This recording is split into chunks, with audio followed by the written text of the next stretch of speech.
자, 지난주에 6장까지 했고요. 네. 이건 제가 왜 이렇게 진도를 못 맞추냐고 누가 그러시더라고요. 진도를 좀 딱딱 맞춰 나가면 얼마나 좋겠나. 근데 저도 그런데요.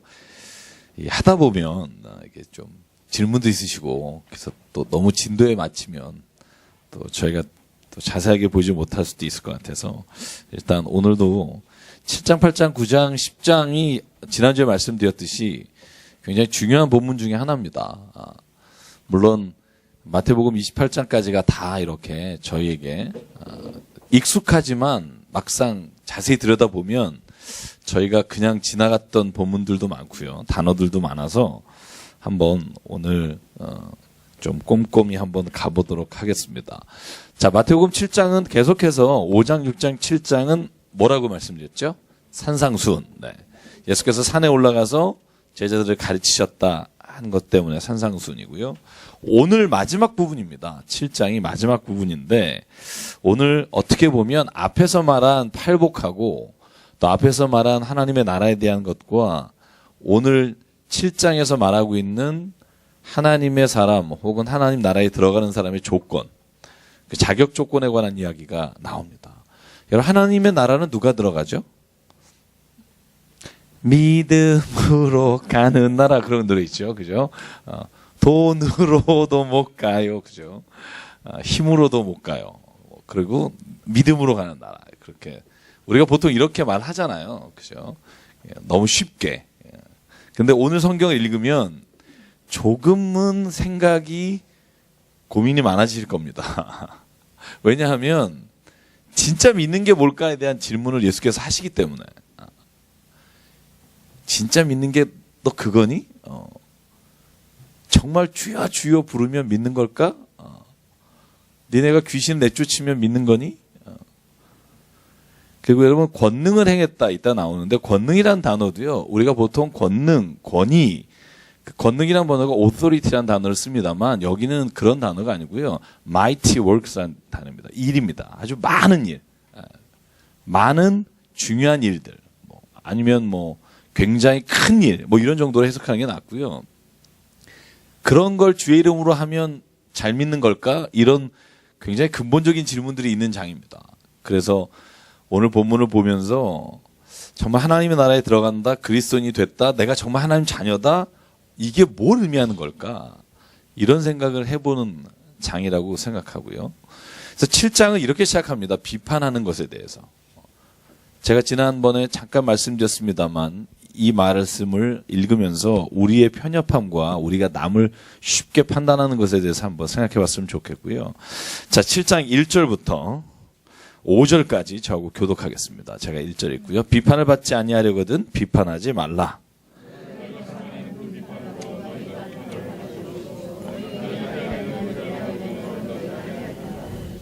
어찌하여 형제의 눈 속에 있는 티는 보고 내 눈 속에 있는 들보는 깨닫지 못하는가?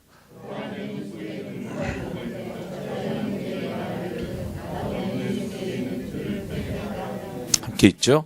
외식하는 자여, 먼저 내 눈 속에서 들보를 빼어라. 그 후에야 밝히 보고 형제의 눈 속에서 티를 빼리라. 아멘. 오늘 이 본문을 보면 우리가 누군가를 비판하거나 판단하는 것에 대해서 예수께서 경각심을 주십니다. 자, 판단한다는 말, 비판한다는 말, 이게 비난이란 말하고 다르다고 말씀드렸고요. 성경에 보면 저지한다. 누구를 판단하는 거. 저 사람 저런 사람. 여러분, 이게 굉장히 위험하다는 겁니다. 우리가 늘 그런 마음이 있잖아요. 저희 홈페이지에 울산하고 이제 지방에서 여기를 못 오시는 분들이 지난 주간에 이렇게 글을 올려주셔서 제가 그 답글을 달았어요. 그분 중에 한 분이 이런 말씀을 하셨더라고요. 오늘 보니까 2월 3일에 또 글을 올리셨던데, 자신이 사는 지역에 목사님 말씀을 듣고 보니까 또 그 전에도 좀 그랬던 분 같고요. 자기가 사는 지역에 단일 교회가 없다고. 아무리 봐도 정말 믿고 갈 교회가 없다고. 그리고 위대하신 전기철 목사님이 계신 곳에 가면 좋겠다. 이런 얘기들을. 그래서 제가 이렇게 썼어요. 우리가 늘 가까이 있는 사람은 존경하기 어렵고 멀리 있는 사람을 스스로 우상화하면서 그리워하는 그런 본성이 있다. 제가 그리고 솔직히 썼어요. 막상 오시면 우리 교인 가운데 제 말씀과 저의 인격을 보고 실망한 분이 많다. 그랬더니 그 답글에 그렇게 쓰였더라고요. 그 말에 또 은혜 받으셨대요. 그래서 제가 그런 말씀 썼어요. 본인이 있는 교회 그 주변에 좋은 교회가 있을 겁니다. 아니면 내가 가서 그 교회를 좋은 교회로 만들면 됩니다. 우리는 늘 좋은 교회를 찾아요. 저기 가면, 여기 가면. 근데 실제로요, 좋은 교회는요, 좋은 사람이 모인 게 좋은 교회고요. 내가 좋은 사람이 되고 내가 좋은 그리스도인이 되겠다는 결단과 각오가 없으면 어느 교회를 가도 똑같습니다. 저는 내가 있는 그곳이 내가 진짜 내가 믿고 내가 문제시했던 그 일을 일어나지 않는 교회로 내가 하기를 원합니다라고 하나님 앞에 선언하지 않으면 내가 어딜 가도 눈에 드는 교회는 없을 거라는 생각을 합니다. 그랬더니 지방에 계신 또 한 집사님이 그 밑에 글을 올리셨더라고요. 자기도 이런 경험이 있는데 이렇다고 말씀해 주시고. 그래서 제가 오늘 보면서 참 은혜 받았습니다. 저는 교회가요, 제일 큰 문제가 뭐냐면 우리 교회는 좀 다르다. 이런 자긍심이 있는 것까지는 좋아요. 저희 교회도 그런 게 좀 있잖아요. 그죠? 왜 이러죠? 근데 이 자긍심이요, 다른 사람을 판단하는 근거가 되거나 그런 일이 일어나면서부터는 이게 죽는 겁니다. 왜냐하면 교만해지기 시작하면 교만이요, 차라리 겸손한 것보다 겸손하지 못한 사람보다도 교만한 사람이 훨씬 더 나쁘다는 거예요. 그러니까 이런 겸손하지 않은 것과 교만한 게 다릅니다. 교만이라는 건요, 어느 정도 갖춰진 사람이 하는 거예요. 겸손하지 않은 건 그냥 보통 사람들이 그냥 겸손하지 않잖아요. 누구나 다 교만한 마음이 본능엔 있지만 내가 진짜 교만하다고 생각하는 사람, 나는 좀 괜찮다라고 생각하는 사람들이고요. 그 괜찮다는 생각이 교만으로 되는 겁니다. 그래서 오늘 예수께서 왜 이 말을 특별히 하셨나? 외식하는 자, 곧 바리새인에게 하는 말씀입니다. 바리새인들에게요, 이렇게 말하는 겁니다. 너희들이 율법을 좀 지킨다고, 네가 조금 하나님의 뜻을 따라 산다고 다른 사람을 향해서 비난하는 일. 여러분 6장에 무슨 일이 나왔죠? 금식하는 것과 기도하는 것과, 그죠? 구제하는 것에 대해서 외식하는 것과 그렇지 않은 것에 대한 이야기를 예수께서 하셨습니다. 그죠? 기도할 때 막 손들고 저런 사람과 같지 않게 해주셔서 감사합니다. 그렇게 보여주신 다음에 오늘 얘기하는 겁니다. 그런 외식하는 것이 무엇이 문제가 되면 판단하는 것으로 인해 너도 판단을 받게 되고, 제가 늘 말씀드렸죠. 회사에서 절대로 공금 안 쓰시는 분이 있어요. 이론 한 장. 어디 마트에 가도 절대로 법인카드 안 쓰시는 분이 있어요. 그리고 그렇게 쓰는 사람을 경멸합니다. 어떻게 저렇게 살 수 있나. 근데 그런 분들이 꼭 바람 피는 분이 있어요. 아니, 제가, 이건 정말, 예. 그러니까, 그러면요, 어떤 사람은요, 뭐 공금 이런 건 법인카드는 또 뭐 자유롭게, 뭐 내 양심의 한계 안에서 정말 내가 아예 안 한 것도 아닌데 하지만 또 그 사람은 바람 피는 건 눈 뜨고 못 보는 분이 있어요.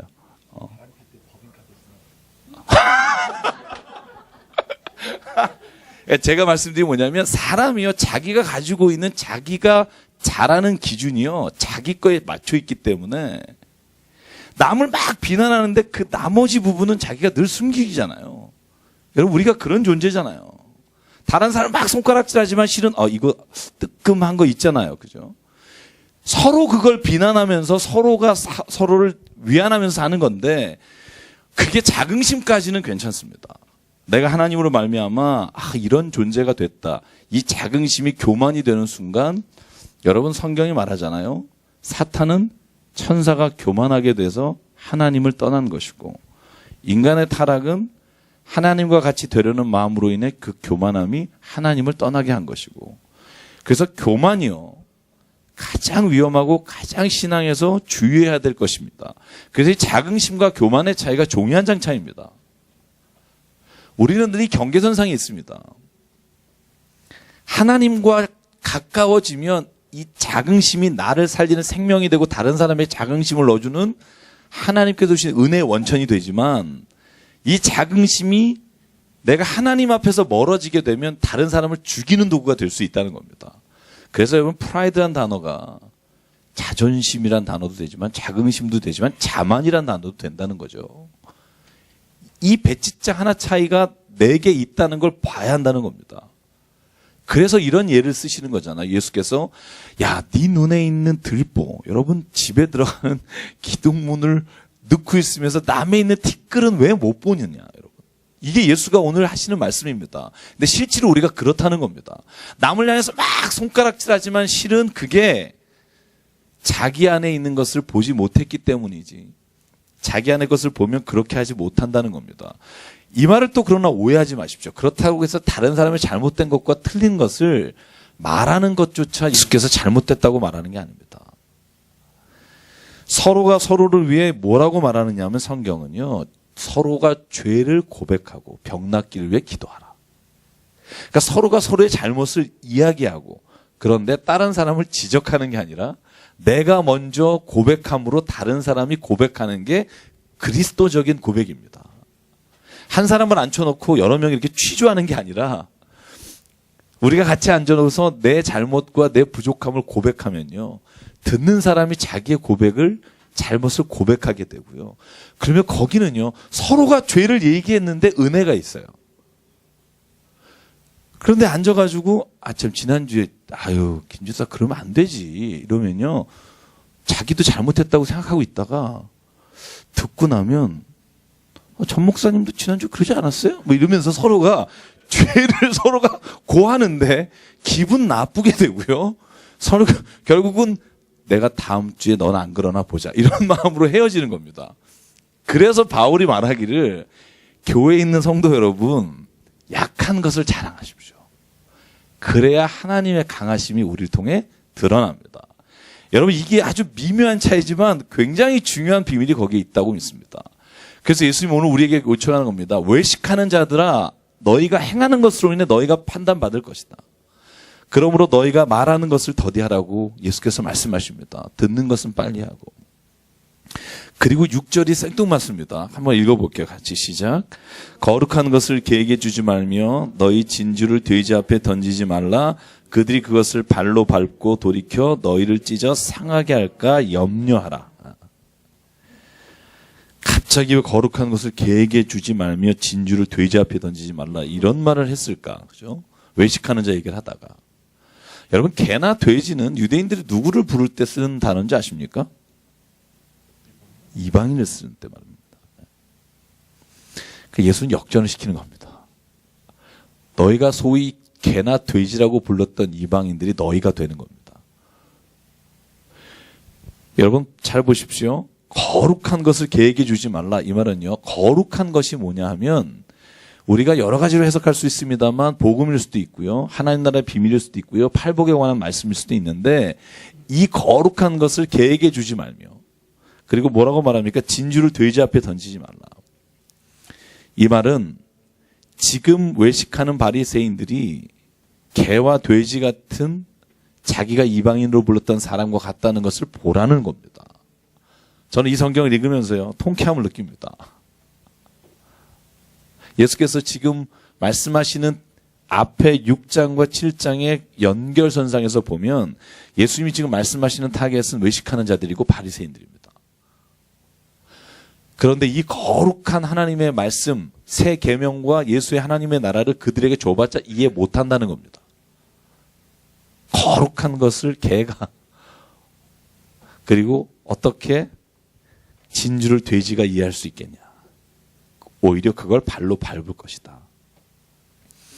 여러분 제가 5장, 6장, 7장을 한마디로 말하면 뭐라고 말씀드렸죠? 가치관의 변화입니다. 가치관의 변화. 저는 신앙은요. 제가 한번 이런 주제로 설교한 적이 있습니다. 제가 신년 첫 설교도 그걸 드렸습니다. 그리스도인은 가치관이 바뀌어야 합니다. 가치관이 바뀌지 않으면 신앙으로 사는 게 힘들고요. 오히려 가치관이 바뀌기 전보다 더 살기 힘듭니다.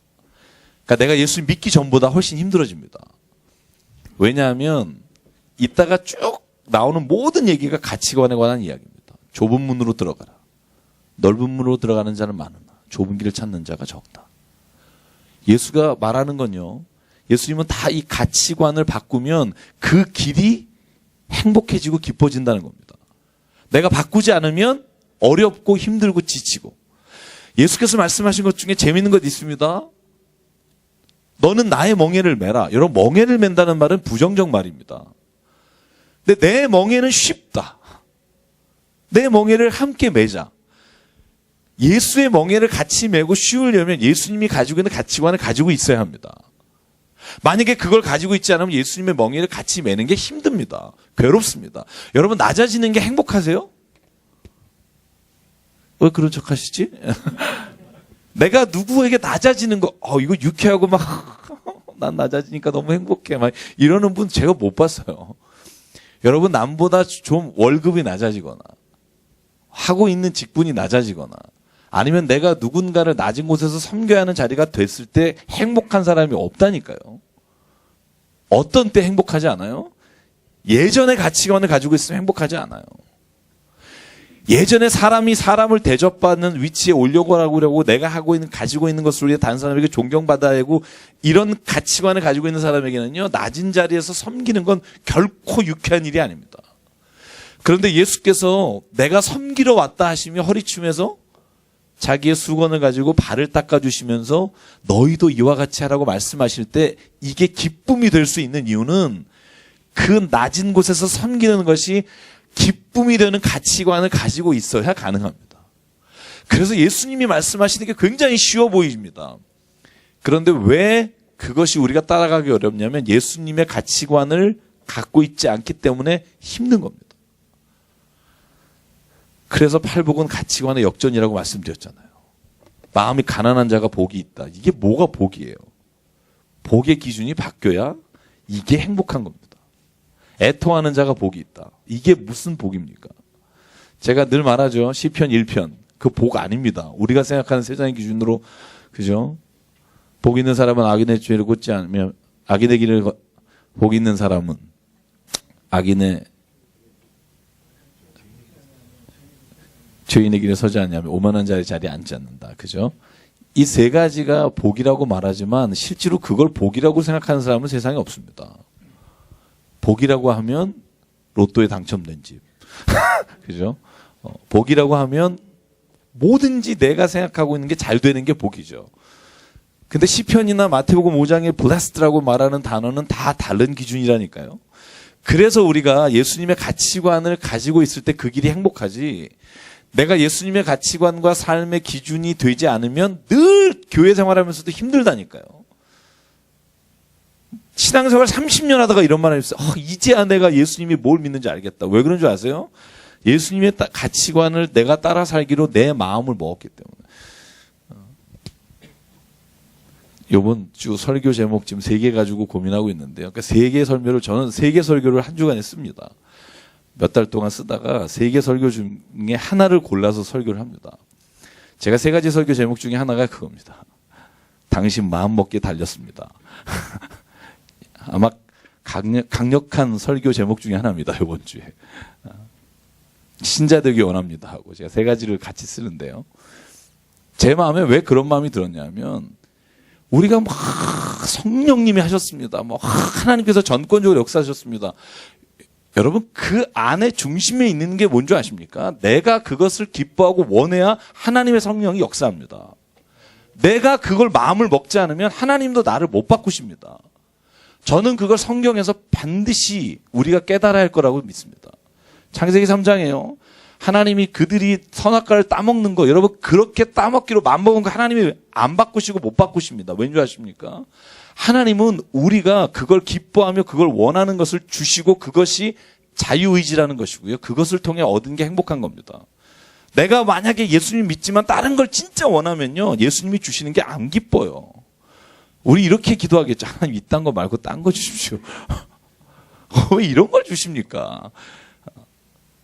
그래서 오늘 하나님이 말씀하시는 겁니다. 예수께서 우리에게 주시는 말씀이 뭐냐면 우리가 진짜 하나님 안에서 가치관을 바꾸고 삶의 기준을 바꿔봐라. 그러면 예수께서 말씀하시는 게 진짜 기쁨이 될 거다.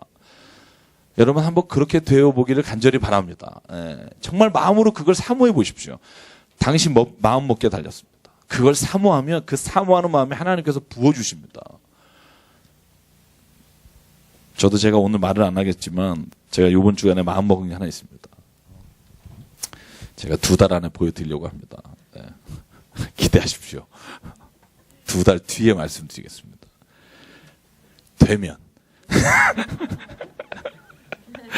그래서 7절에 말합니다. 구하라. 그리하면 너에게 주실 것이요. 찾으라.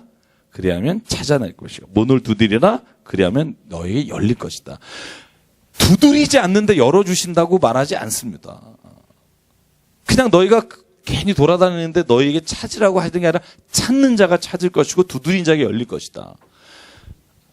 우리가 안 하고 있는 거죠. 이런 사람이 있어요. 목사님 내가 진짜 그걸 원하는데 왜 안 되는지 모르겠어요. 저는 그분들에게 꼭 드리고 싶은 말씀이 있어요. 당신이 그걸 진짜로 원하지 않기 때문일 수 있어요.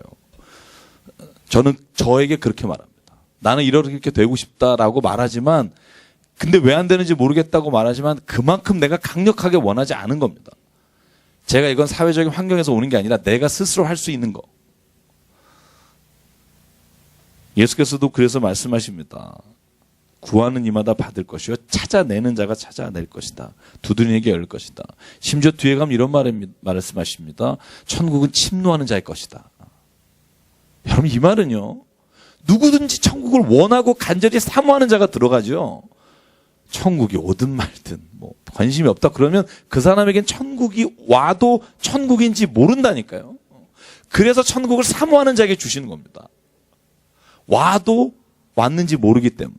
왜 기도해야 합니까? 제가 지난 새벽 기도 중에 말씀드린 적이 있습니다. 왜 기도해야 합니까?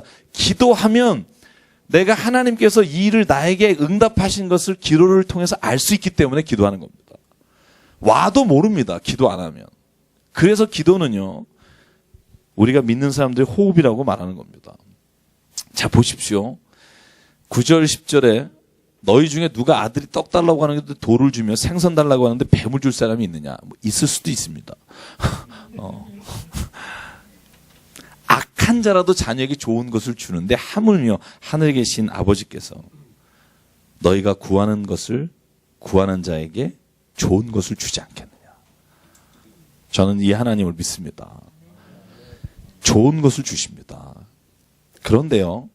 이 하나님께서 좋은 것을 주시지 않겠느냐 하는 말에 오해를 하지 말라는 거죠. 좋은 것 그러면 우리는 늘 생각하죠. 내가 원하는 걸 주실 것이다. 근데 성경은요. 아버지가 자녀가 구하는데 주시지 않겠느냐, 좋은 것을 주시지 않겠느냐 할 때 누가복음 11장 9절에서 13절을 읽어보면 자녀가 구하는데 성령을 주시지 않겠느냐라고 단어가 바뀌어 있습니다. 성령. 잘 봐야 합니다. 하나님이 좋은 것이 우리의 좋은 것과 기준이 다를 수 있다는 거예요. 우리는 하나님 좋은 것 주신다 그랬는데 왜 안 주십니까? 그러고 내가 좋아하는 걸. 그런데 하나님은 뭐라고 말씀하시냐면 이 말은 우리에게 좋거나 유익한 걸 주시지 않겠다는 게 아니라 하나님이 먼저 보시는 좋은 것이 다르다는 거죠. 그래서 우리가 6장에서 할 때 예수께서 이렇게 말씀하셨습니다. 너희가 무엇을 입을까 마실까 그 다음에 먹을까를 염려하지 말라. 너희는 먼저 그의 나라와 그의 의를 구하라. 그러면 이 좋은 것은 하나님은 우선순위가 있다는 거예요. 하나님의 좋은 것은 먼저 성령이고요. 하나님의 뜻이고요. 하나님의 의로우심입니다. 그걸 하나님이 구하라고 하시고 그걸 구하는 자에게 세상에 먹을 것과 입을 것과 마실 것을 주시겠다. 저는 좋은 것이요 다 포함되어 있다고 믿습니다. 저는 뭐 성령만이라고 생각하지 않고요. 우리가 살아가면서 좋은 것도 하나님은 예비하고 계신데 그런데 내가 좋아하는 것이 곧 하나님께서 주실 것이라고 단정하고 내가 받았다 못 받았다의 기준이 되면 안 된다는 겁니다.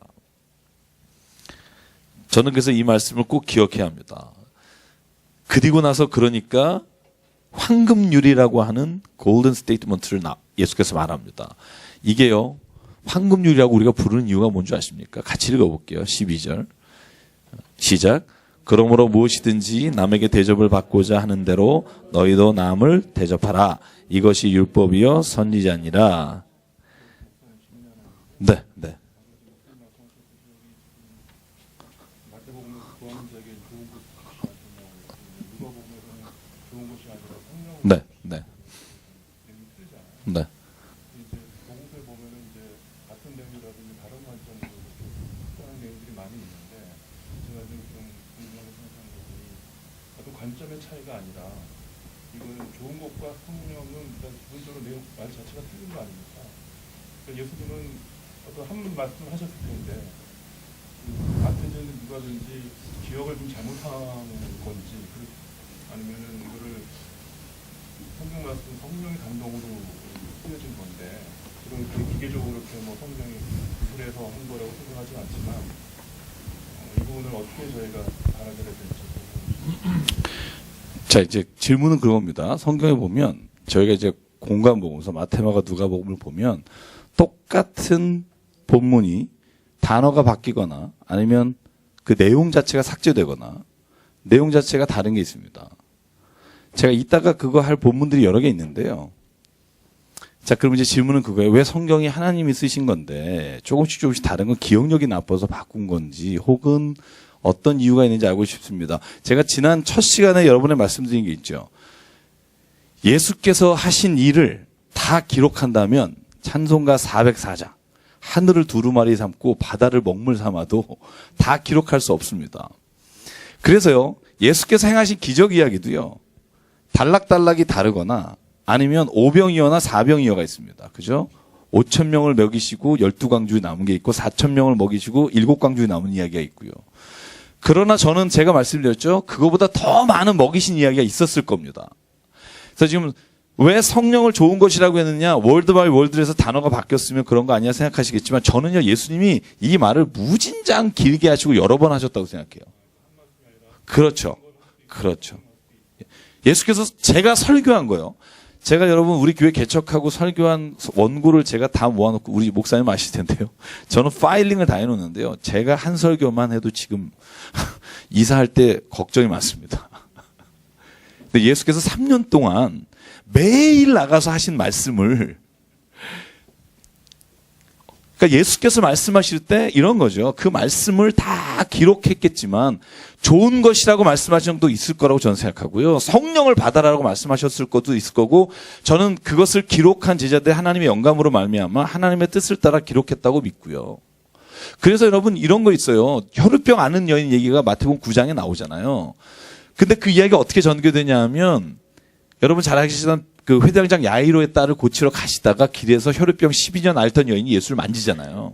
누가 나를 만졌다. 그런데 마태복음은 어떻게 되어 있냐면요, 그런 얘기가 하나도 없어요. 그 여인이 만짐에 병이 나아지라. 끝. 마가복음에 보면 이렇게 되어 있어요. 그 여인은 병을 고치려고 의원들에게 돈을 다 썼고 수년 동안 고생했더라. 이게 마가복음에 붙어 있는 말이고, 누가복음에 보면 이렇게 돼 있어요. 누가 나를 만졌다. 그러니까 누가복음에만 베드로가 아이고 사람이 이렇게 많은데 누가 만졌는지 어떻게 알아요? 그러니까 아니다. 누가 날 만졌다. 내게서 기운이 나갔다. 이거 누가복음밖에 없어요. 그러니까 이걸 보면서 이제 집사님이 생각하시기에 이게 그러면은 왜 똑같은 얘기를 다르게 썼나가 아니라, 이야기를 하고 있는 가장 중요한 이야기를 전달하려고 예수님의 말씀을 기록할 때 예수님의 말씀 가운데 기록하면서 전달하고자 하는 이야기 중에 마태가, 마가가, 누가가 전달하고 싶은 내용 중에 추려서 하게 됐다고 저는 보는 거죠. 저는 그게 맞다고 생각합니다. 그러다 보니까 제가 마가복음에 나오는 그 바다를 잔잔케 하시는 장면 가끔 여러분에게 설명드리잖아요. 그죠? 마태는 율법주의자 혹은 랍비라 불리는 사람들이 모여서 주로 좋은 많은 재산을 가지고 있었던 사람들이라고 말씀드렸잖아요. 그래서 마태복음 10장에 보면 너희가 나가서 전도할 때 돈이나 은이나 전대를 가지고 막 하지 말라. 그렇게 돼 있지만 누가복음이나 마가복음에 그 단어가 그냥 돈을 가지고 하지 말라 돼 있어요. 금은은 없습니다. 그래서 그런 것들은 저는 이렇게 보는 거, 이렇게 생각하는 게 맞다고 봐요. 그 본문에 그 듣고 있는 사람에게 전달할 때 예수께서 하신 말씀이 한두 번 보냈겠어요? 전도하러 보내실 때 한 번 딱 보내고 끝난 건 아닐 거거든요. 누가복음에 보면 파송하는 게 2번 나옵니다. 12명 파송하고 70명 파송하는 이야기가 누가복음에 2번 나오는데 2번만 했겠어요. 저는 수십 번 하셨다고 봐요. 훈련시켜서 보내시고 훈련시켜 보내시고 보낼 때마다 주신 말씀들을 저는 기록했다고 보죠.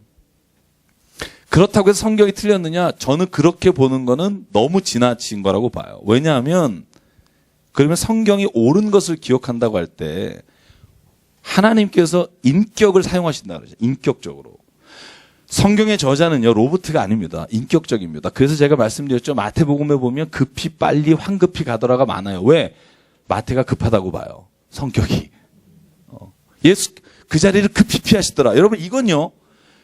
성경을 쓰고 있는 저자의 오류나 잘못이 아니라 그가 가지고 있는 인격과 그가 가지고 있는 글씨의 그 씀씀이가 다르다는 거죠. 그래서 누가복음에 보면요. 베드로의 장모를 고치셨다 할 때 그냥 병이라고 쓰지만 누가복음은 의사 출신이잖아요. 그 단어가요. 10병인데 10병 중에 전문 의학 용어를 씁니다. 그거는 의학을 전공한 사람이니까 그 병에 대한 병명을 써요.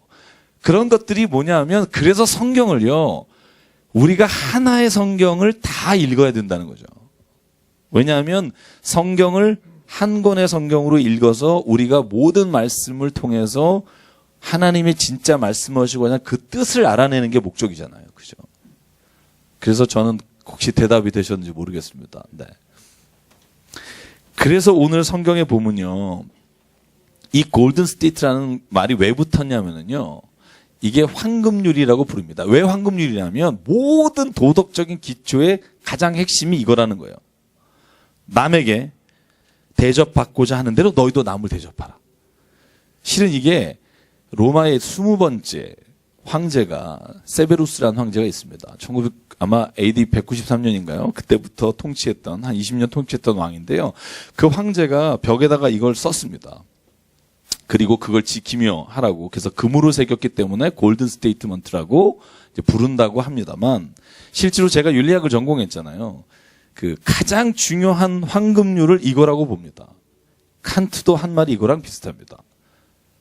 제가 내 의지의 준칙이 보편적 입법에 타당하도록 행동하라. 이게 칸트가 말하는 의무론인데요. 이게 쉽게 말하면 이런 거예요. 네가 남이 나에게 하거나 내가 남에게 할 때 보편적으로 사람들이 이렇게 하면 안 된다라는 것에 기준에서 너도 행동을 하라는 거예요. 쉬운 말로 이런 게 있죠. 어떤 일을 할 때 어떤 목적을 달성하기 위해서 윤리적인 도덕적인 일을 하면 안 된다. 예를 들면 이런 겁니다. 남들에게 존경받으려면 거짓말하지 말라. 칸트는 이거 틀렸다는 거예요. 왜냐하면 거짓말하지 않는 것 자체가 사람과 사람 사이에 살면서 내가 제 사람이 거짓말 않기를 원하는 거고 내가 거짓말을 안 해야 되는 거고 모든 사람이 이 보편적인 입법을 지켜야만 된다고 우리가 생각한다면 내가 행동할 때도 거기에 맞춰서 행동해야지 내가 어떤 목적, 예를 들면 남들에게 비난받지 않기 위해서 거짓말하면 안 된다라고 한다면 내가 거짓말하지 않는 이유는 비난받지 않으려고 하는 거지 옳은 일을 위해서 하는 게 아니라는 거죠. 그래서 여러분 교육학 할 때 어린아이에게 보상을 주면서 행동을 유발하게 하는 것이 위험하다는 거예요. 어떤 행동을 하게 하려고 먹을 걸 주잖아요. 야야야 너 이거 100점 맞으면 뭐 줄게. 너 엄마한테 가서 절하면 이거 줄게.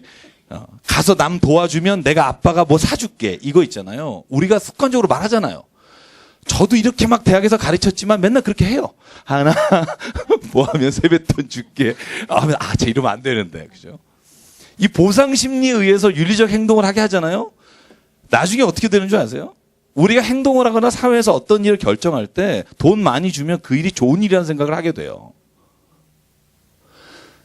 그래서 성경은 예수님이 말합니다. 너희가 무슨 일이 옳은지 어떤 행동을 할 때 중요한 기준이 뭐냐면 하나님께서 이것을 너희에게 지키기를 원하셨기 때문에 해야 된다는 믿음이 있어야 된다는 거예요. 사회가 좀 더 공정하게 되기 위해서 일을 한다 그러면 사회가 공정하게 되는 기준이 사람마다 달라요.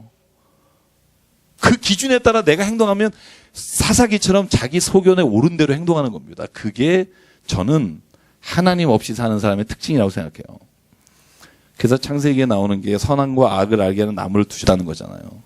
그래서 모든 사람이 선악의 기준이 자기에게 있게 되고 자기가 선악의 기준인 게 되니까 남을 비판하고 판단하면서 그러니까 가인이 아벨을 죽이는 거죠. 넌 내 마음에 안 든다.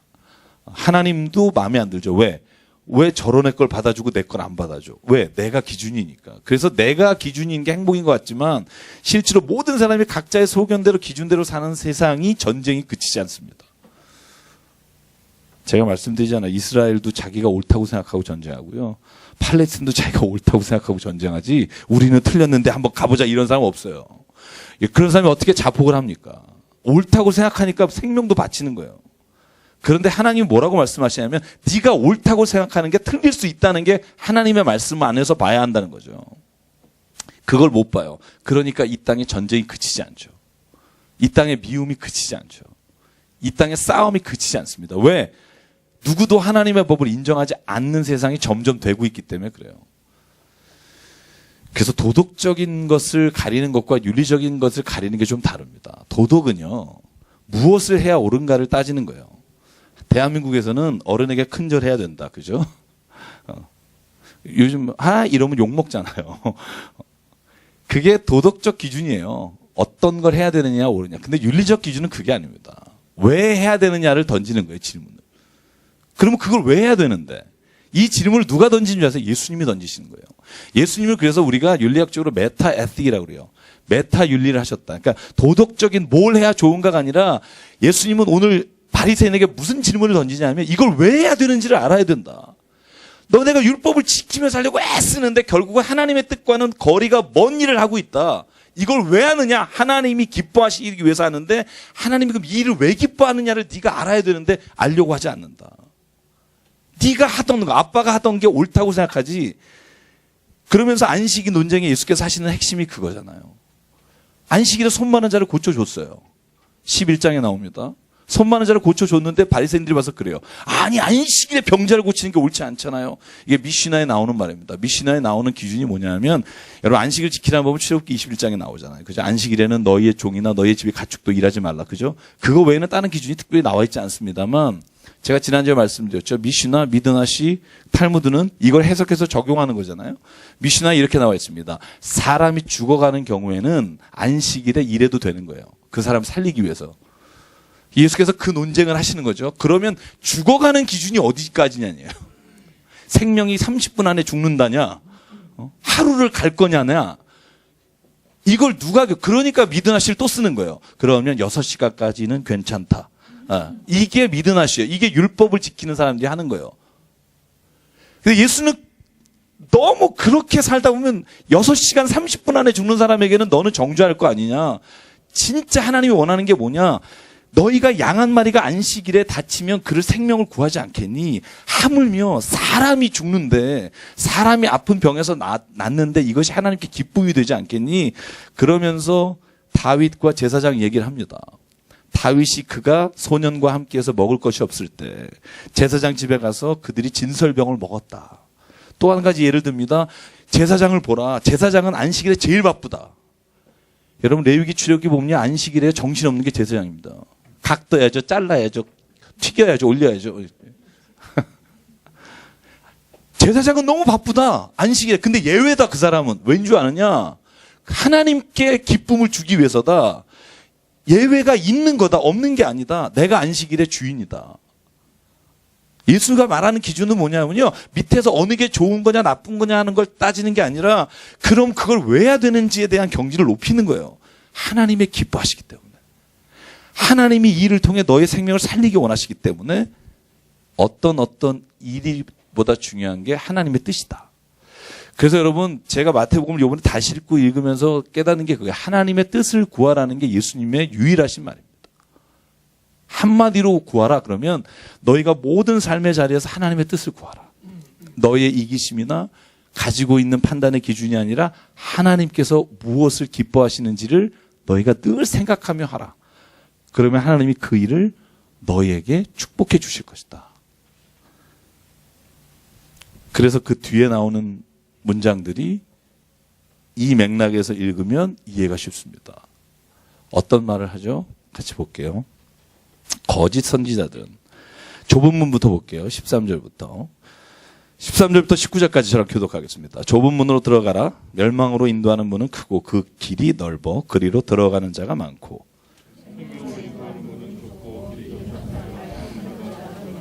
거짓 선자들을 삼가라. 양의 옷을 입고 너희에게 나오나 속에는 노략질하는 일이라.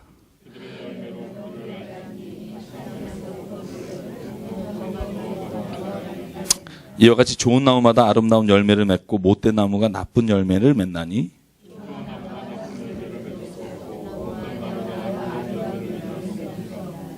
아름다운 열매를 맺지 아니하는 나무마다 찍어 불에 던지느니라. 이러므로 그들의 열매로 그들을 알리라. 그래서 예수님이 말하는 겁니다. 구약의 예언자들의 특징이 뭐죠? 진짜 예언자는요, 괴로운 이야기도 합니다. 가짜 예언자는요, 괴로운 얘기는 안 합니다.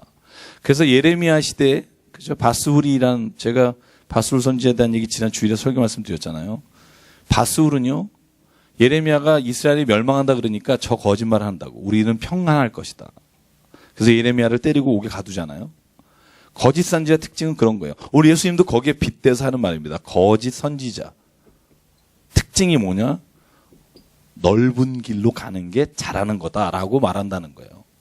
넓은 길, 좋은 길, 사람들이 다 원하는 길로 가라. 그런데 진짜 선지자는 말한다는 거예요. 좁은 길로 가라. 거기는 찾는 자가 적으나 그 길로 걸어가는 사람만이 예수님의 아까 진짜 맛을 알 수 있다. 그래서 여러분, 거짓 선지자의 특징은요, 나쁜 열매를 맺습니다. 근데 이 나쁜 열매의 기준도 여러분 잘 생각하셔야 돼요. 좋다 나쁘다가 사람마다 다르다는 거예요. 아, 전 목사님 진짜 좋은 목사님이에요. 반응이 없는데 어쨌든 다 달라요. 어떤 분은 진짜 좋은 목사예요. 전 진짜 식사를 잘 드세요. 뭐 이러면. 좋은 목사님이에요. 설교를 정말 잘하세요. 아, 우리 목사님 진짜 좋은, 인격이 훌륭하십니다. 설교는 못 하셔도. 사람이 좋다는 기준이 다 다르다는 거 아세요? 자식을 놓고도 좋은 기준이 다 달라요. 그럼 도대체 좋다 나쁘다의 기준을 사람에 맞춰서 예수님이 말씀하실 수가 없어요. 우리가 다 같다고 생각하죠. 좋은 게 좋은 거라고. 좋은 게 사람마다 다 다르다니까요. 그래서 예수님이 뭐라고 말하냐면 좋은 열매와 나쁜 열매의 기준은 예수께서는 분명하십니다. 그죠? 하나님이 뜻, 하나님이 기뻐하시는 것을 맺는 열매가 좋은 열매입니다. 하나님의 뜻과 상관없이 맺는 열매는 아무리 보기에 화려하고 너무 멋있어도 하나님께서 나쁜 열매라고 말합니다.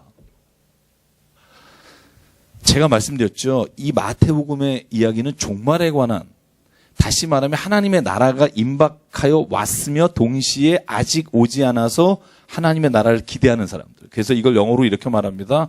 Already but not yet 이래요. 이미 오셨지만 아직 완전히 이루어지지 않은 그 나라. 그 나라의 법입니다.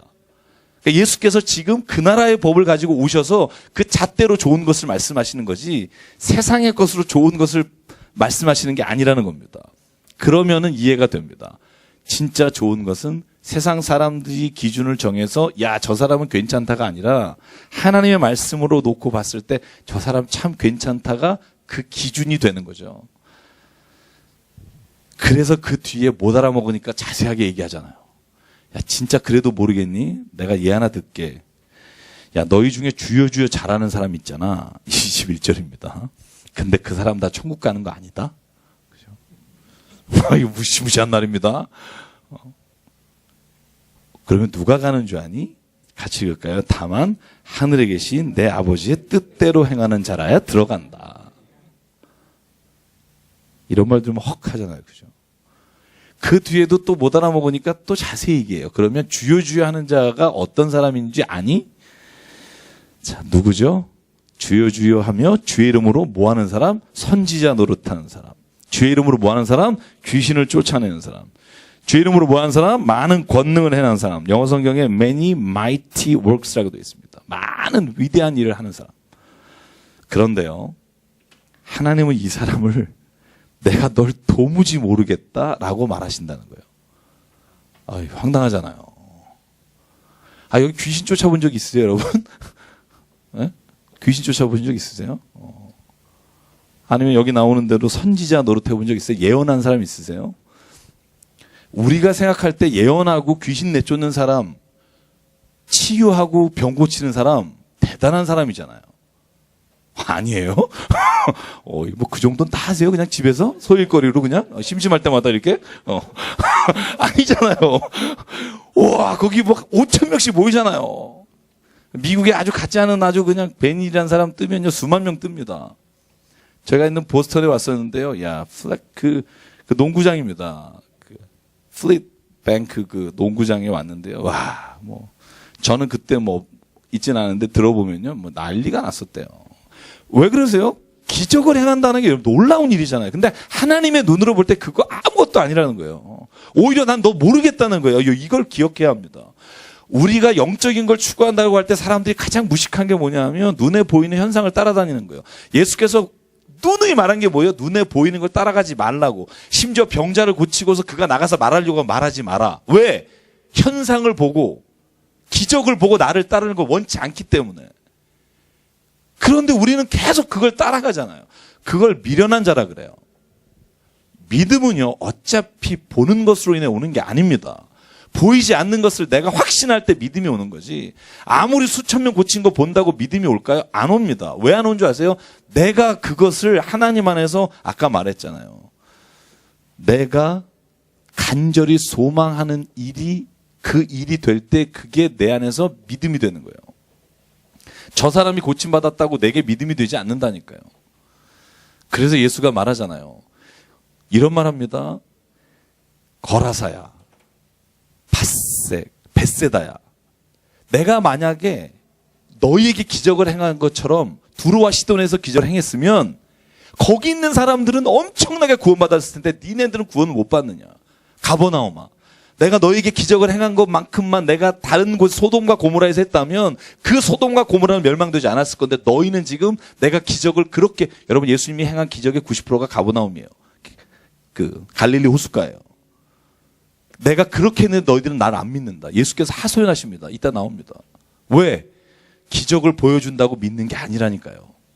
사람은 그러면 다음에 더 큰 기적을 보여달라고 하지. 내가 그 기적의 사람이 되기를 소망하는 사람은 갈망하는 사람이지 기적을 본 사람이 아닙니다.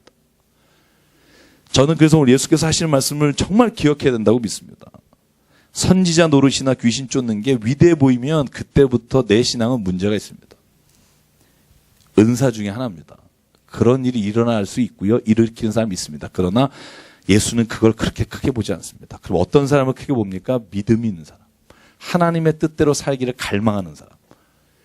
그 사람, 열매가 있는 사람. 그 사람을 하나님은 기뻐하시고요. 그 사람을 자녀라고 부르십니다. 그래서 그 사람을 이렇게 예수 말씀하십니다. 비가 올 때 흘러나가지 않는 반석과 같은 위에 서 있는 사람이다. 비가 내리고 창수가 나서 바람이 불어 그 집에 부딪히며 27절입니다. 무너져 그 무너짐이 심한 사람은 듣기만 하고 행하지 않는 사람이다. 자, 여기 한번 보실래요? 오늘 요 짧은 본문이지만 제가 이러다가 또 오늘 스피드업 하겠습니다.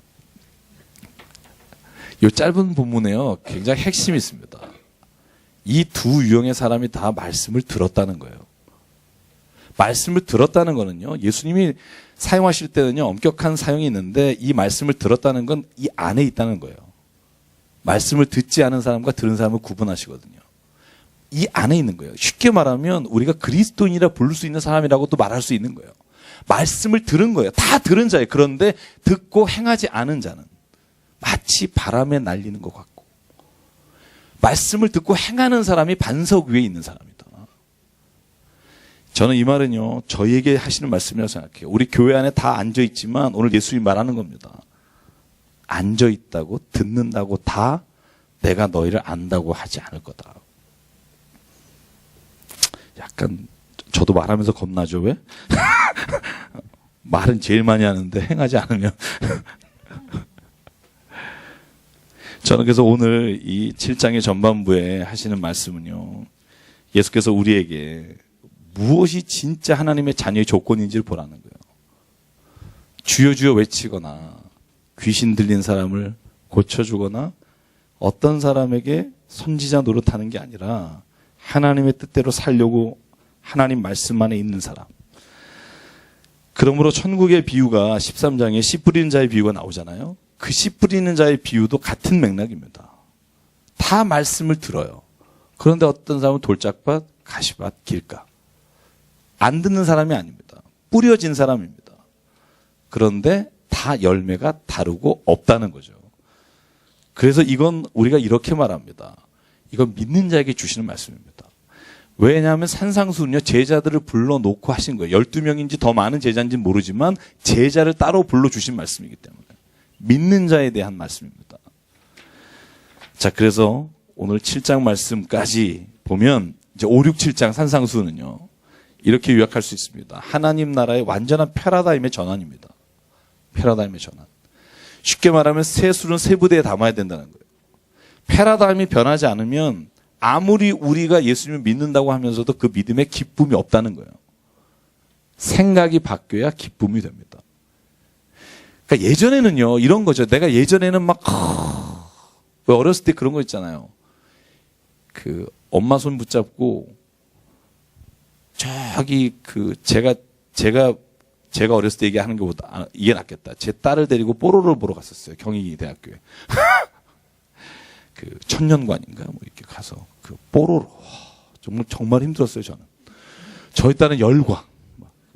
내가 4살 땐가 5살 땐가 둘이 간 것 같아요. 막. 저희 딸 요즘 뽀로로 쳐다보지도 않아요. 요즘은요, 뽀로로 갖다 줘도 뭐 본 척도 안 합니다. 지금 뽀로로 제가, 나 네가 뽀로로 좋아했잖아, 5년 전에. 그러면 사다 주면 아마 저를 이렇게 할 거예요. 요즘 제 딸을 표현해야 하면, 헐. 제 딸 요즘 그래요. 왜냐하면 이 아이는요, 이미 달라졌어요. 패러다임이 바뀌었기 때문에 그 기쁨이 안 되는 거예요. 예전에 그거 사달라고 보여달라고 아버지 막 갔어요. 근데 이제는 거기 데려간 다면 얘는요, 진짜예요. 집에서 정말 내가 이 집을 나가야 될까 안 나가야 될까 고민할 거예요. 왜냐하면 패러다임이 바뀌었기 때문에. 자기가 좋아하는 게 바뀌었잖아요.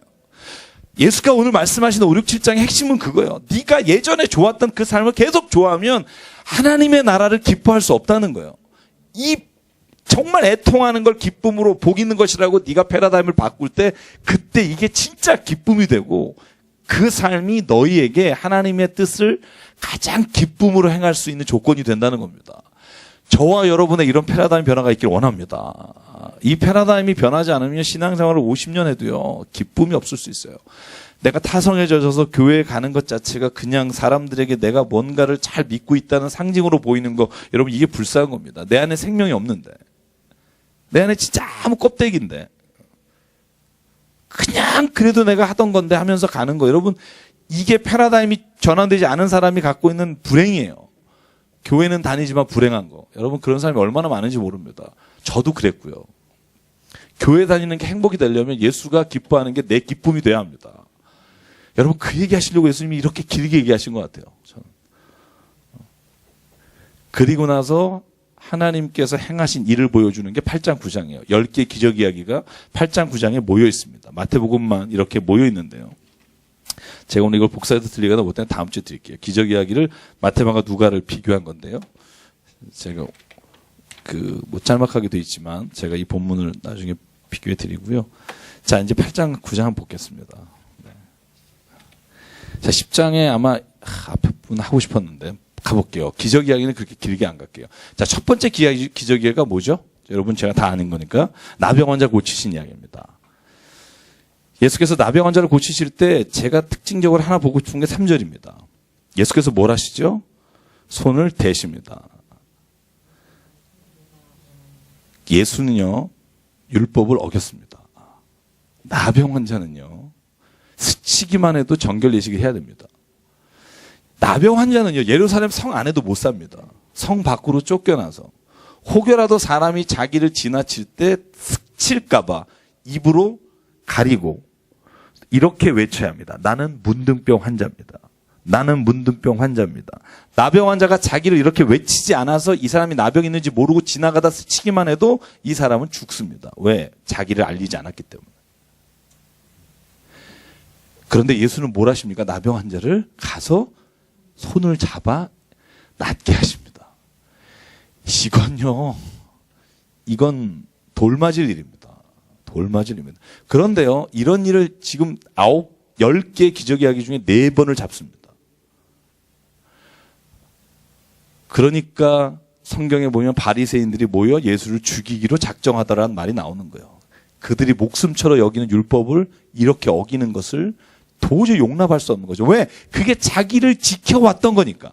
내가 그래도 이 유대인 중에는 괜찮은 사람이라고 내가 이렇게 산 것으로 인해 존경받았는데 그걸 예수가 무너뜨리니까 예수를 보고 있을 수가 없는 겁니다. 그런데 예수를 왜 만지십니까? 율법에 정해놓은 것보다 하나님의 사랑이 훨씬 더 중요하기 때문입니다. 여러분, 이게 예수님이 보시는 관점의 차이입니다. 레위기 5장 3절 나병은요 치유됐다고 안 하고 그래서 깨끗이 됐다고 말합니다. 왜냐하면 부정한 죄이기 때문에. 그래서 오늘 나병 보십시오. 나병은 깨끗이 됐다고 되어 있습니다. 모든 나병 치유에는요 예수도 깨끗함을 받으라. 그래서 저는요 예수님이 이렇게 만지신 이유는 예수님의 기적은 자기를 드러내기 위한 게 아니라 하나님의 사랑을 보이시기 위한 것이기 때문에 관점이 다릅니다. 기적 치유자가 가끔 자신이 타락하는 이유가 뭐냐 하면 기적을 자기가 일으키는 데 집중하기 때문입니다. 한 사람을 사랑하는 것에 집중해야 기적이 기적일 뿐만 아니라 하나님의 뜻이 이루어지는 공간이 되는 겁니다. 돈을 받고 하지 말아야 됩니다. 자, 보십시오. 두 번째는 뭐죠? 자, 백부장이 나와서 우리의 하인이 중풍병으로 누워있다고 예수께 요청합니다. 그러니까 예수님이 가자! 가려고 하니까, 아이, 뭘 오십니까? 제가 군대 생활 지금 짬밥 30년인데, 아이고, 말씀만 하시면 되는 것이 뭘 가시까지 합니까? 여러분, 이거 굉장한 믿음이잖아요. 그죠? 그러니까 예수가 뭐라 그래요? 내가 이스라엘에서 너무나 믿음을 본 적이 없다. 그리고 예수께서 말씀하실 때 그 하인이 낫더라 라고 되어 있습니다. 첫 번째, 이건요 처음으로 마태복음에서 이방인을 고치신 사건이에요. 이방인을 치유하신 사건입니다. 백부장이 이탈리아의 군대잖아요. 로마의 군대입니다. 로마 군대의 백부장이면 우리나라로 중대급 정도 되겠죠. 근데 그 사람이 이 믿음으로 고침을 받습니다. 이방인에게 사역하십니다. 그러니까 마태복음에 내가 이스라엘의 잃어버린 자를 위해서 왔다 하는 말은 예수께서 이방인을 구원하지 않겠다는 말이 아니고 예수께서 우선성과 긴급성을 말씀하신 거라고 얘기 드렸고요. 자, 그러면서 11절에 극찬하십니다. 동서로부터 많은 사람이 이르러 아브라함과 이삭과 야곱과 함께 천국에 앉아 있으려니와. 그러니까 이 사람은 천국에 대한 확신도 받습니다. 바깥 어두운 데서 본 자손들, 이스라엘 자손들은 쫓겨날 거다.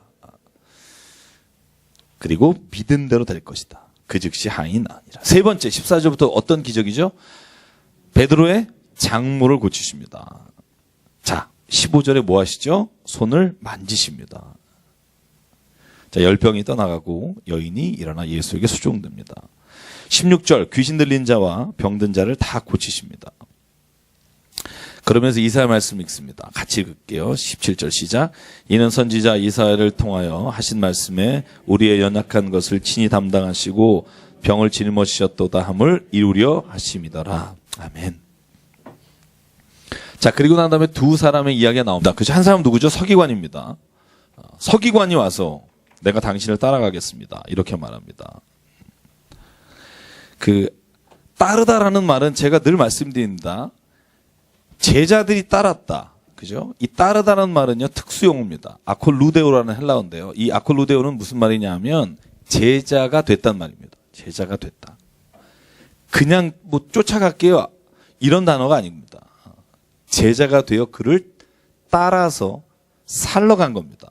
근데 따라 살려고 가는 사람 중에 서기관이 이렇게 말합니다. 어디든지 가겠습니다. 그러니까 예수께서요, 뭐라고 말하냐 하면, 야, 여우도 굴이 있고 공중에서도 거처가 있는데 나 잘 데도 없다.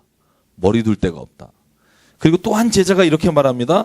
내가 주님을 따라갈 텐데 내가 먼저 가서 내 아버지를 장사하고 내가 당신을 따라가겠습니다. 그러니까 예수님이 좀 험하게 하시죠. 뭐라 그러죠? 죽은 사람들이 장사하게 하고 너는 나를 따라라. 여러분, 이 말을 가지고 또 어떤 사람이 그러죠. 이단들이 그런 거 많이 쓴다 그러잖아요. 가족도 버려야 된다. 예수께서 하신 말씀 중에. 근데 제가 늘 말했죠. 10계명의 5계명은 부모를 공경하라고 분명히 말했고 예수께서도 말씀하셨고. 그러니까 이것은 부모를 거역하라는 말이 아니고요. 예수님을 따라온다는 것이 무엇인가에 대한 말입니다. 첫 번째 말은요.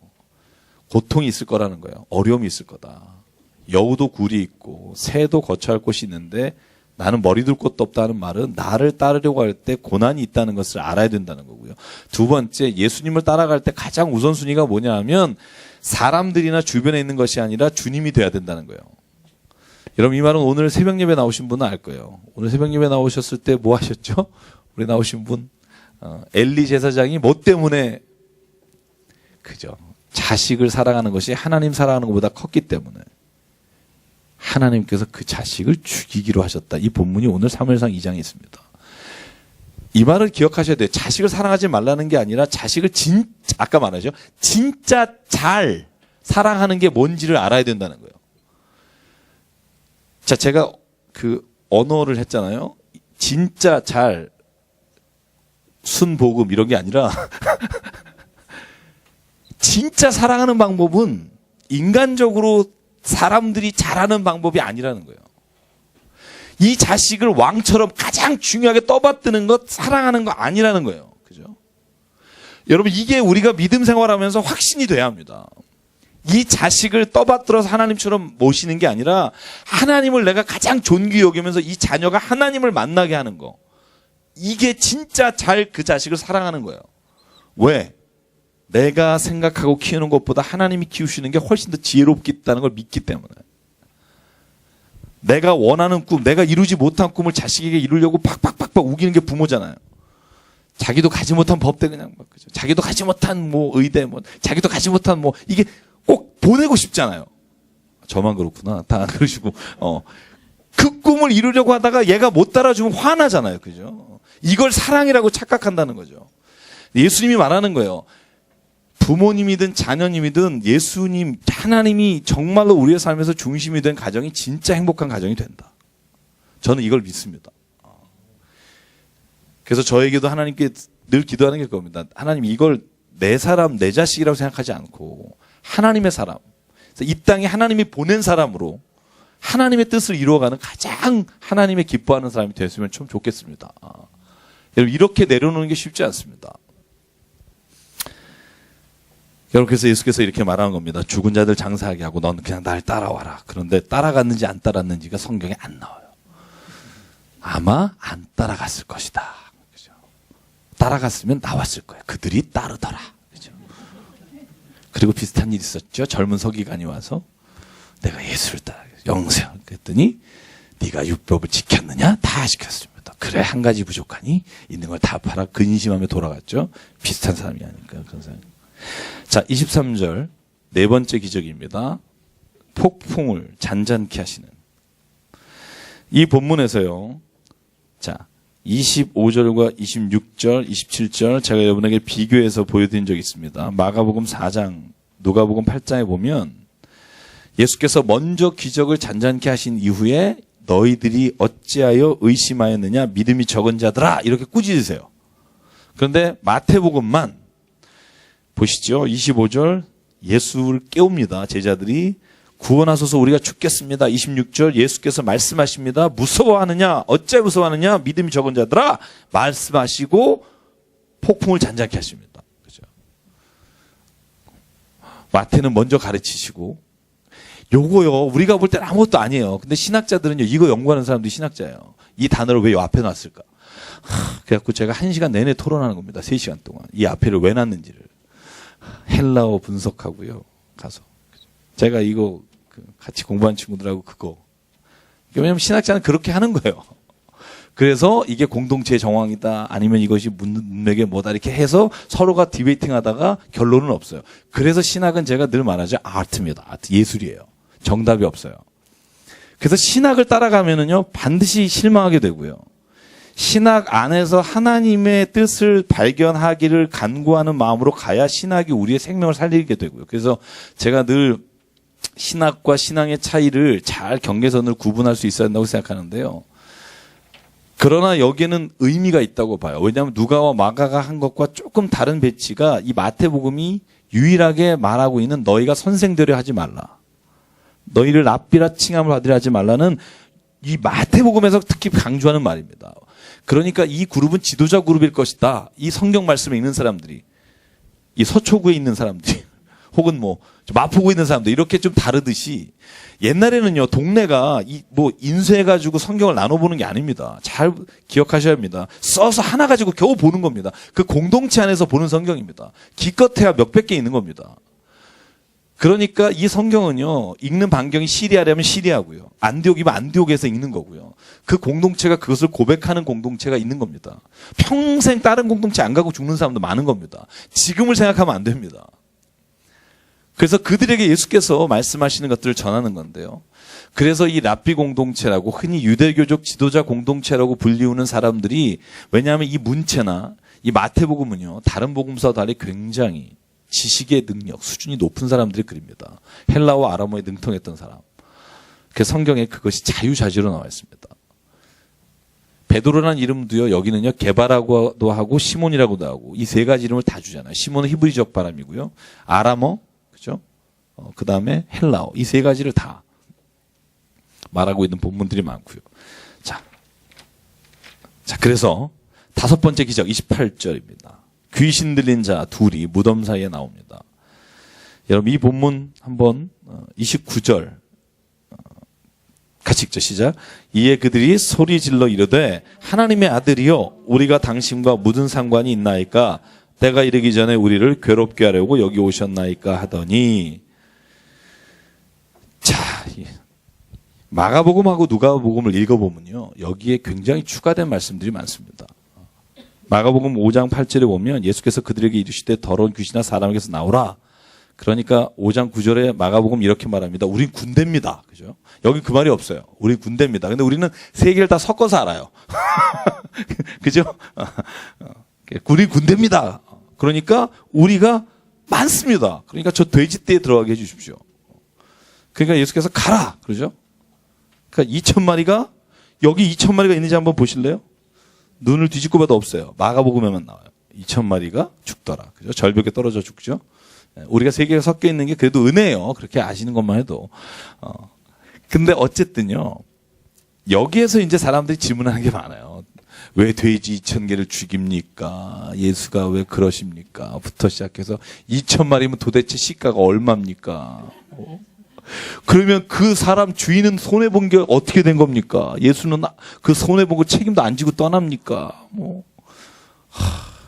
제가 그러면 늘 말하죠. 그 귀신 들린 두 사람이 당신 아들이라도 그런 말 하실까? 안 할 거요. 돼지 2,000마리를 왜 낭비했냐고 얘기하시겠어요? 내 아들이 지금 귀신이 나갔는데. 예수님은요 귀신 보러 돼지떼로 들어가라고 말하신 적 없어요. 예수가 먼저 제안하셔서 글로 가라 그러신 게 아니라 나가라 하는데 가는 그쪽으로 가겠다 그래서 go 그냥 가라 이 말만 하신 거고요. 실제로 모든 책임을 예수님에게 돌리려고 하는 것도 이 이야기가 어디에 나오냐면요. 실제로는 기독교를 비판하는 유명한 철학자가 쓴 글에 나와요. 그래서 이 본문을 우리가 해석할 때 안식일의 법과 비슷한 관점을 가지고 봐야 합니다. 사람의 생명을 구하는 것이 예수께는 가장 중요한 일이라는 거죠. 그래서 저는 이 본문을 가지고 33절에 이렇게 말하죠. 치던 자들이 달아나 시내에 들어가 이 모든 이가 귀신자 이를 고합니다. 그러니까 온 시내가 예수를 만나려고 나가서 보고 떠나기를 간구합니다. 두 가지겠죠. 두려운 거죠. 귀신을 쫓아냈으니까. 하나는 이러다가 손해보겠다 이런 생각이 들었을지도 모르겠습니다. 어쨌든 저는 이 본문에서 예수님은요. 돼지떼 2,000마리보다 한 사람의 생명이 구하다는 걸 저는 보여주셨다고 생각해요. 보여주셨다고 생각해요. 그래서 오늘 다섯 번째 기적, 제가 오늘 10개까지 마치겠습니다. 여섯 번째 기적, 9장입니다. 자, 중풍병자. 여러분 이 이야기가 제일 짧게 나오는 게 마태복음이에요. 여러분 이 이야기 어떻게 알고 계세요? 두 중풍병자? 어떻게 아시죠? 중풍병자 이야기를? 자, 이제 말해보세요. 네. 친구들이 몇 명이? 4명이. 어이, 야, 목사보다 난데요. 어떻게 들어가죠? 지붕을 뚫어버리고 그냥 확 가죠. 그죠? 이러면 또 이렇게 얘기할 거예요. 아니, 남의 집을 산산 조각 내고 그잖아요. 생각해보세요. 우리 집 지붕 뚫고 누가 들어온다고 보세요. 이거, 이거 진짜 무슨, 그죠. 손해배상 청구해야죠. 근데 친구들의 믿음을 보시고 고쳐주세요. 근데 마태복음은 그게 굉장히 축약도 있습니다. 논쟁만 이야기하세요. 내 죄가 사여졌다 하니까 시비를 걸죠. 서기관들이 야 얘가 누군데 죄를 사하는 권세를 갖고 있니? 그러니까 야 일어나 걸으라와 죄를 사준 것이 어느 게 쉽겠니? 내가 죄에 사는 권능이 있는 줄을 6절에 보면 네가 모르기 때문이다. 누가복음 마가복음 보면 지붕을 뚫고 내려가서 그 일을 예수께 칭찬받습니다. 그리고 내 친구의 믿음으로 말미암아 고치게 됩니다. 그런데 이 마태복음은요, 지금 그 기적의 이야기보다 초점이 어디에 있냐면 예수의 권위예요. 예수의 권위. 그러니까 다른 이야기들 길게 늘어놓지 않고요. 초점이 거기에 있습니다. 예수를 죄 사는 권세가 가지고 계시는 분이라는 거예요. 예수는. 그러니까 예수께서 말합니다. 내 짐을 가지고 침상을 가지고 집으로 가라. 그러니까 두려워합니다. 그리고 8절 이 권능이 사람에게서 온 게 아니라 하나님께로 왔다. 그래서 하나님께 영광을 돌립니다. 자, 9절에 보면 중간에 생뚱맞게 추가된 게 있어요. 마태라고 하는 사람. 그죠? 이따 12제자 중에 하나지만 이 마태라는 사람. 예수님 세관에 서 있다가 예수님 만나서 예수님 영접하고 따라가게 됩니다. 그런데 그 사람이요. 10절에 보면 예수께서 마태의 집에서 앉아 음식을 먹습니다. 마태의 이야기는 이거 하나밖에 없습니다. 죄인들을 데려다가 밥 먹인 거밖에 없어요. 이름이 그래도 바돌로메보단 나아요. 바돌로메는 네. 나다나엘과 동일한 인물이라고 보는데요. 요한복음에 나오는. 어쨌든 기록에 안 나오는 친구들도 꽤 많죠. 친구들이 아니라 죄송합니다. 제자들도 많죠. 자, 그래서 예수님께서 마태를 부르시고 12절에 말합니다. 같이 읽죠. 시작. 예수께서 들으시고 이르시되 경건한 자에게는 의사가 필요 없고 썩는 자에게라야 쓸데 있느니라. 너희는 가서 내가 긍휼을 원하고 제사를 원하지 아니하노라 하신 뜻이 무엇인지 배우라. 나는 의인을 부르러 온 것이 아니요 죄인을 부르러 왔노라 하시니라. 하나님 예수께서 꼭 말하죠. 그 말의 뜻이 무엇인지를 알아라. 아마 성경을 그 관점으로 읽어보시면 예수님이 이런 말 진짜 많이 하셨다는 걸 알게 될 거예요. 무슨 일을 행할 때마다 너희가 이렇게 하는 뜻이 뭔 줄 아니? 이걸 물으세요. 이게 옳으냐 그르냐를 묻지 않으시고 이렇게 하는 뜻이 뭔지를 생각하라. 그래서 예수님은요, 기계적으로 율법을 따르는 자를 원하지 않으시고요. 하나님의 뜻을 구하면서 날마다 나의 삶에 적용하는 것을 원하십니다. 그래서 예수께서는 호세아 6장 6절에 긍휼을 원치 않고 자비를 원한다는 말씀을 제사를 원하지 않으신다 이렇게 표현하고 긍휼이란 단어를 썼고요. 14절에 시비를 겁니다. 왜 제자들은 금식 안 합니까? 그랬더니 예수가 말합니다. 혼인집 손님들이 신랑과 함께 있는데 금식할 필요가 있겠는가? 자, 유대인의 금식 여러분 그냥 상식적으로 하나 알아두시죠. 유대인들은 언제 금식하죠? 일주일에 이틀 금식하죠. 언제죠? 화요일과 목요일입니다. 금식합니다. 근데 제자들은 아마 그걸 지키지 않은 것 같아요. 그러니까 질문하는 거죠. 왜 금식 안 하냐? 그랬더니 예수님이 말합니다. 신랑을 빼앗긴 날이 있는데 그때는 금식할 것이다. 그러니까 잘 보시죠. 이제 그냥 제가 어차피 진도 포기하고 좀 얘기를 나누죠. 금식을 위해서 금식하지 말라는 거죠. 금식을 왜 주셨어요? 성경에 보면 금식법이 구약에 보면 하나님의 주신 율법 가운데 이 금식하라 이 주신 이유가 뭘까요? 혹시 생각해 보신 적 있으세요? 생각 안 해보셨죠? 왜 안 하셨을까? 위장을 이렇게 해독하기 위해서. 왜? 실제 성경에 그게 안 나와요. 왜 하라고가? 너희는 일주일에 이틀을 금식하는 거예요. 금식하고 그리고 하나님께 영광을 돌리라는 거예요. 그죠? 그러면 금식을 해서 하나님께 영광을 돌리는 것이 뭔지를 봐야죠. 그죠? 금식을 해서 밥도 먹고 몇 시냐? 이거 금식해서 영광 돌리는 게 아닐 겁니다. 그죠? 금식을 하면은 분명히 그 금식하면서 하나님께 뭔가 내가 간구하거나 원하거나 하나님의 뜻을 내가 이기지 못해서 욕망을 이기기 위해서 하거나 내가 금식하는 이유가 분명해야 합니다. 그래서 앞에 금식 논쟁에서도 말하잖아요. 네가 금식할 때 오히려 머리에 기름을 바르고 얼굴에 세수하고 깨끗하게 나가라. 막 머리 안 감고 이렇게 지저분하게 나 금식한다 이렇게 알리지 말고. 왜냐하면 보이지 않는 하나님께서 너에게 상을 주실 것을 기대하지 사람에게 위로의 말을 기대하지 마라. 그래서 예수님이 말하는 겁니다. 금식이란 것도 그렇고 이따 나오는 안식일도 마찬가지입니다. 안식일을 지킨다 할 때 여러분 지킨다가 뭐냐는 거예요. 예수님은요 굉장히 단어에 집중하십니다. 지킨다가 뭘까? 안식일을 문자 그대로 아침부터 저녁까지 내가 안식일에 일하는 거 안 하고 가만히 서 있으면서 그러면서 오늘 일 안 했다 이렇게 기뻐하는 거를 하나님 원하시는 게 아니라 일을 하지 말라는 건 쉬라는 거다. 쉬는데 너만 쉬는 게 아니라 너의 종도 쉬라는 거다. 그러니까 원래 안식법의 근거가 뭐예요? 이유가 뭐냐 하면 쉬는 거예요. 잘 보셔야 됩니다. 쉴 수 있는 사람을 쉬라고 하는 게 아니에요.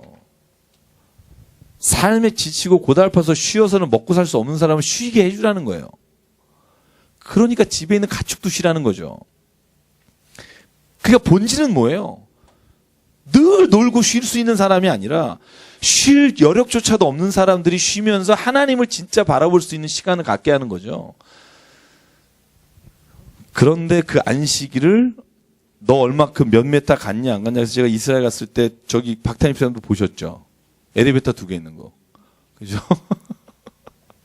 하나는 저희가 안식일에 도착했어요. 예루살렘에. 이정권 사람도 보셨죠. 한쪽은요. 유대인들이 쓴 엘리베이터입니다. 1층부터 10몇 층까지요. 아무도 안 누르고요. 전층 다 씁니다. 왜냐하면 누르면 안 됩니다. 안식일에. 그래서 엘리베이터 안 누르고 가만히 있어요. 그거 잘못하면요. 18층 가는데 30분 걸립니다. 왜냐하면 한참 열려있다가 왜냐면 아무도 못 눌러요. 그래서 저희 같은 이방인들이 눌러줘도 안 되게 돼 있어요. 그날은. 아예 기계가 다 열리게 돼 있어요. 그래서 여행용, 비지터가 이쪽에 따로 있어요. 엘리베이터가 따로 있고. 그리고는 그 1층에서 막 깔깔대고 웃고 막 그러거든요. 정말 웃긴 게 안식일 오면서 밥 먹고 그저 다 하죠. 밥 먹고 막 깔깔대고 웃는데 엘리베이터 누르면 안 돼요. 난 그걸 이해를 못 하겠는 거예요. 나중에 내려가 보니까 그죠? 시간이 6시간을 지나서 그랬는지 모르겠는데 제가 볼 때 엘리베이터는 이게 하여간 법으로 안 되나 봐요. 그래서 그것만 안 해요. 그래서 제가 이렇게 보면서 느낀 게 그거예요. 금식을 위한 금식, 법을 위한 법이 얼마나 사람이 겉에서 보면 굉장히 웃겨요. 자기는 굉장히 거룩한 걸 한다고 생각하는데 그러니까 예수님이 오늘 하신 말씀이 그거죠. 진짜로 하나님이 원하시는 것이 무엇인가를 깨닫게 되면 자유함이 온다는 거예요. 그러니까 이걸 내가 방종해서 느끼는 자유함이 아니에요. 내가 그딴 거 안 해서 오는 자유함이 아니라 내가 하나님 사랑합니다. 하나님의 뜻을 구합니다. 그리고 내가 율법의 것과 하나님의 말씀을 지켜 사는데 내가 때로는 이것을 지키지 못하는 게 있습니다. 그런데 하나님 아시죠? 내가 지금 하나님 얼마나 사랑하시는지. 내가 얼마나 사랑하는데 이 일을 정말 내가 하나님 사랑하지만 이렇게 했습니다라고 말하면 그 안에 그것이 무엇이든지 하나님께 자유함을 주신다는 거예요. 사랑의 관계 안에서는 자유함이 있어요. 여러분 자식이 엄마한테 뭘 잘못하고요. 죽을까 봐 벌벌벌 떨진 않습니다. 혼날까 봐 떨지. 그러나 그 공산치아나 예를 들어서 그런 데 가면 죽을까 봐 떨죠. 그건 다른 겁니다. 사랑의 관계가 이미 있기 때문에 그 사랑 안에서 자유함이 있는 거죠. 그러니까 하나님을 거룩한 분이시지만 사랑으로 만나라는 말씀을 늘 주시고요. 그래서 17절 새 포도주는 낡은 부대에 넣으면 안 된다. 왜냐하면 부대가 터져버린다. 상배 조각을 낡은 옷에 붙이면 안 된다. 생배 조각이 그죠? 낡은 옷에 있으면 낡은 옷이 찢어집니다. 땡기는 예수가 하시는 말씀이 이겁니다. 새 계명은 새 나라, 하나님의 나라에 적합한 법이라 유대인들에게 유대교가 갖고 있는 것에 넣으면 안 된다는 거고요. 그래서 오늘 딸이 방금 죽었습니다. 7번째 넘어갈게요. 딸이 죽었습니다. 고쳐주십시오. 예수가 같이 출발하십니다. 출발하시는데 거리에서 여인이 예수를 손을 댑니다. 병이 났습니다. 아까 말씀드렸지만 이 여인이 병난 것을 내 믿음이 너를 구원했다 말씀드립니다. 제가 이것도 굉장히 중요하다고 강조한 적이 있습니다. 그죠? 예수께서 내가 널 고쳤다고 말씀하지 않고 네 믿음이 널 구원했다, 널 고쳤다라고 말씀하신 이유가 있다고 말씀하셨죠. 12년 동안 혹은 요한복음에 나오는 38년 동안 자긍심을 잃어버리고 산 사람에게 네가 믿는 믿음으로 말미암아 고쳤다고 하는 그의 육적인 것만 고친 게 아니라 그의 영과 정신도 살리시는 겁니다. 할 수 있다. 저는 그래서 예수께서 내 믿음이 널 구원하였다는 단어를 쓰셨다고 믿어요. 나는 할 수 있다. 내가 진짜 아무것도 보잘것없고 쓸모없다고 유대인들이 유대 율법에 말했지만 예수는 말합니다. 아니다. 네가 고치는 거다. 너가 믿지 않았으면 이 일이 일어날 수 없다. 자, 그리고 나서 관리의 집에 들어갑니다. 25절 소녀의 손을 잡고 일으킵니다. 여기에 안 나오는 단어가 있죠. 뭐죠? 우리가 다 아는 거? 달리다 굼. 그죠? 우리 종아 화이팅. 달리다 굼. 다른 복음서에는 달리다 굼이 나옵니다. 소녀야 일어나라 하시니 일어나더라. 마지막 9번째 두 맹인이 마지막이 아니군요. 하나가 더 있군요. 두 맹인이 따라오면 소리집니다. 다윗의 우리를 불쌍히 여기소서. 마태복음에는 이 이름이 나옵니다. 바디메오라고. 그죠? 마가복음에는. 마태복음엔 나오지 않고 마태복음 안 나오지만 마가복음 10장에 동일한 일이겠죠. 근데 생각해 보세요.